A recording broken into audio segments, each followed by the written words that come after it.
இவன் வருவார் ஒரு தனிமையிலே, சிங்க சிரிப்பு வீரப்பறவை, ஒரு நொடி எல்லாரும் நீரை, ஒரு லுக் போதும் நடுங்கும் பூமியில், இவன் பேசினால் சைலன்சர் ஓடுந்திடும். வீரந்தா இவன், வீரந்தா இவன், காதலரும் இவன், தரிமீல் இவன், திருமீது இல்லா நெருமைதான் இவன், பேர் சொன்னா போடும் ஜோரம்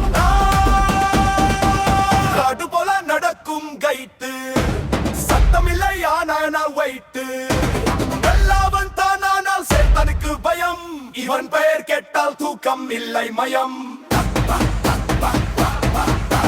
வயசுக்கு மேலா நடக்கும் போர், நெருப்பு புல பெயர் சொல்ல வருமோர், இது ஏழு தொழிற்கலையில் போராட்டம், இவன் வரும் போது வெற்றி கொண்டாட்டம்.